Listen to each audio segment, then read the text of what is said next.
이렇게 세 가지를 매일매일 도포했더니 색소들이 좋아지더라. 만약 피부가 민감한 편이라면 보다는 사용을 하시는 게.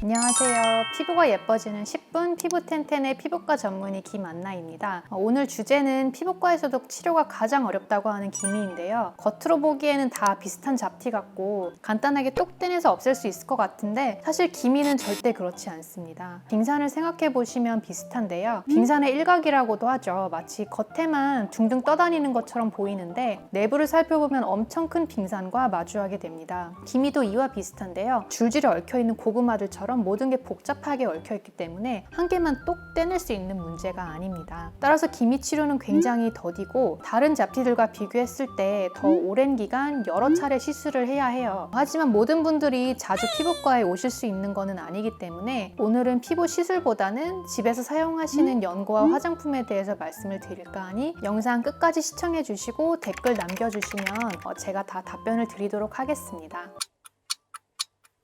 기미 연고의 유래를 말씀드리자면 1975년도에 알버트 클리그만이라는 미국 피부과 의사가 제시한 꿀조합이라는 게 있는데요. 클리그만스 포뮬라라고 저희 피부과에서는 부르고 있고요. 이거는 세 가지 성분의 조합이에요. 그 성분들을 보시면 먼저 색소를 만드는 타이로시나제라는 효소를 저해하는 하이드로퀴논이라는 미백 성분과 또 노화된 진피를 더 탄탄하게 만들어주는 트레티노인이라는 레티노이드 계열의 약물, 그리고 마지막은 스테로이드인데요. 스테로이드는 그 자체도 피부를 밝게 해주는 역할을 하는데 추가로 하이드로퀴논과 트레티노인을 발랐을 때 생길 수 있는 자극과 염증 반응을 줄여줄 수가 있습니다. 이렇게 세 가지를 매일매일 5에서 7주 정도 도포했더니 기미와 주근깨 같은 색소들이 좋아지더라. 또 심지어 어두운 피부를 가진 인종에게도 도포했을 때 탈색된 것처럼 피부가 하얘지더라는 게 논문에 보고가 되었고요. 처음 사용된 함량은 하이드로퀴논 5%와 트레티노인 0.1%, 덱사메타손 0.1%였는데 이렇게 했더니 자극감이 너무 심해서 국내에서는 자극감이 덜하게 이것보다 농도를 낮춰서 판매를 하고 있습니다. 그렇다면 이 성분이 실제로 어느 정도 효과가 있느냐? 52명의 기미 환자를 대상으로 이런 클리그만 포뮬라를 도포하고 반응을 본 연구가 있는데요. 3개월간 매일 저녁마다 도포했더니 12주가 되었을 때 절반 정도는 많이 호전이 돼서 주 2회로 도포 간격을 줄였고 비록 도중에 재발한 사람도 있지만 6개월 차가 되었을 때는 한 70% 정도에서 깨끗하거나 거의 호전된 상태가 되었다는 결과가 있었습니다. 다른 연구들에서도 약 2-3개월 꾸준히 도포했을 때 효과가 나타난다고 보고가 되어 있습니다. 시중에 파는 기미 연고들을 소개해 드릴 건데 트레티노인의 함량을 많이 낮췄고 스테로이드 종류도 달라졌는데 갈더마사에서 나온 트리루마 크림이라는 연고가 있습니다. 트리루스트라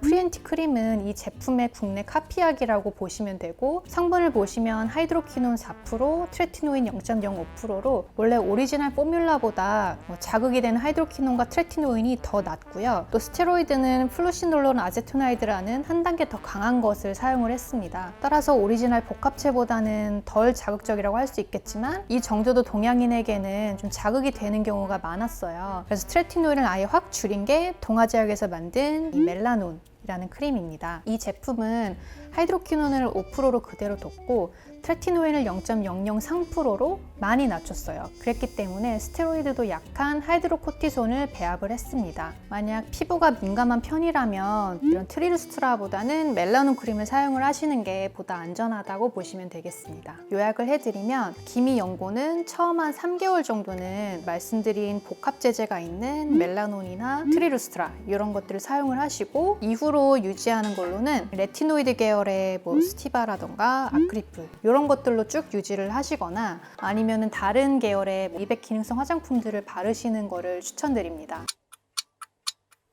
이런 기미 연고들이 굉장히 효과가 좋은 미백 성분들인 거는 맞는데 그렇다고 안심하고 오래 쓸 수 있는 것은 아닙니다. 저는 양날의 검이라고 생각을 하는데요. 가장 흔하게는 연고의 자극적 성분으로 인해서 이제 접촉 피부염이라거나 피부에 각질이 막 일어나고 홍조가 생길 수도 있고요. 스테로이드 때문에 장기간 사용을 했을 때 혈관 확장, 또 피부 위축 같은 그런 부작용도 생길 수가 있습니다. 하지만 제일 문제가 될 수 있는 거는 하이드로퀴논이라는 성분을 오래 도포했을 때 때 피부가 도리어 까매지는 외인성 갈색증이라는 현상을 일으키거나 아니면 반대로 병적으로 색이 빠져버리는 백색 피부증이 생길 수도 있어요. 이 때문에 미국에서는 아예 처방전 없이는 이 하이드로퀴논 성분의 제품을 못 사도록 규정을 만들었고 많은 나라들에서도 이제 사용을 제한을 했습니다. 이런 부작용들은 근데 주로 피부색이 어두울수록 또 대부분 4%가 넘는 농도를 몇 년 동안 오래 사용을 했을 때 위험이 올라가는데 경우에 따라서 1% 낮은 농도나 6개월 이내 사용을 했는데도 생기는 게 보고가 된 적은 있어요. 그래서 사실 동양인 피부에는 아프리카계 이런 인종에서 보고가 된 것보다 실제로 위험은 상대적으로 덜할 수는 있는데 대신에 한번 부작용이 생기면 치료하기가 굉장히 어렵기 때문에 저는 이왕이면 안전하게 하이드로퀴논 함량 4% 이내 또 매일매일 연속해서 사용하는 기간도 3개월이 넘어가지 않도록 하고 사용 전에 꼭 전문의 상담을 받으시고 쓰실 것을 추천드립니다. 기미 연고는 기본적으로 피부에 자극이 되는 성분들이기 때문에 부작용을 최소화하기 위해서는 꼭 밤에만 사용을 하시고 처음 바를 때는 로션 같은 기초 화장품들을 다 바른 다음에 마지막으로 소량만 색소 있는 곳에 연고를 도포를 해주시는 게 좋습니다. 나중에 적응이 어느 정도 되면 맨 피부에 연고를 바로 바르고 위에 로션을 바르셔도 되는데 처음에는 로션으로 막을 만들어준 다음에 연고를 바르시는 게 자극감을 최소화할 수 있습니다. 또 낮에 외출할 때는 자외선 차단제도 잘 발라주시는 것이 정말 중요하고요. 만약에 레이저 치료와 병행한다면 어떤 치료를 받는지에 따라 다르겠지만 강한 레이저를 받는다면 피부가 민감해진 상태에서 연고를 도포했을 때 부작용이 생길 확률이 높아질 수 있어서 현재 받는 시술에 대해서 담당 의사 선생님과 상의하고 사용을 하시는 게 좋습니다. 매일 연속해서 사용하는 기간은 가급적이면 3개월을 넘지 않게 하시고 이후에는 빈도를 줄인다거나 아니면 다른 연고로 바꿔서 사용을 하시는 게 좋고 저의 경우에는 처음에는 멜라논이나 트리루스트라 같은 크림을 사용했다가 좋아지면은 스티바 20 크림 이런 걸로 쭉 유지 관리를 하시라고도 말씀을 드리고 있습니다.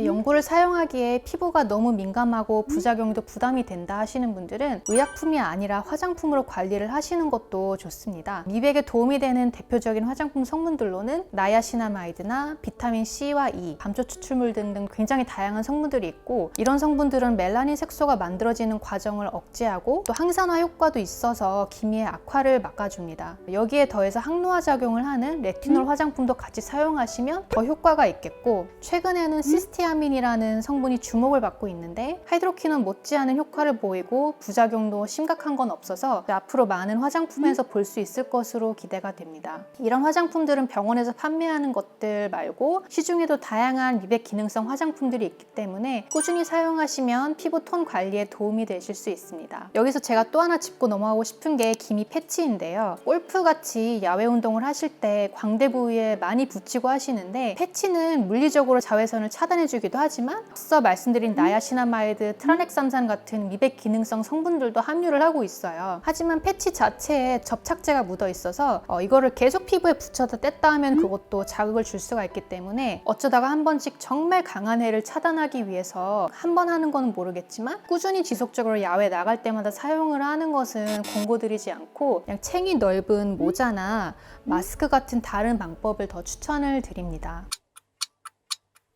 오늘은 기미에 대해서 바르는 연고들에 대해서 설명드렸는데요. 기미는 피부과 레이저 시술로도 천천히 좋아지는데 사실 약은 이것보다 효과가 더 느리시다고 보시면 돼요. 하지만 시술을 받으시기에 시간적으로나 금전적으로나 부담이 되시는 분들에게 다른 선택지가 되실 수 있을 것 같고 시술 후에 유지관리 방법으로도 시도해 보실 수 있습니다. 다만 부작용도 있기 때문에 화장품이 아닌 의약품은 전문의 지도하에 사용을 하시기를 바랍니다. 네, 오늘 영상이 많은 도움이 되셨다면 구독, 좋아요, 알림 설정 부탁드립니다. 다음에 더 유용한 콘텐츠로 찾아뵙겠습니다. 감사합니다.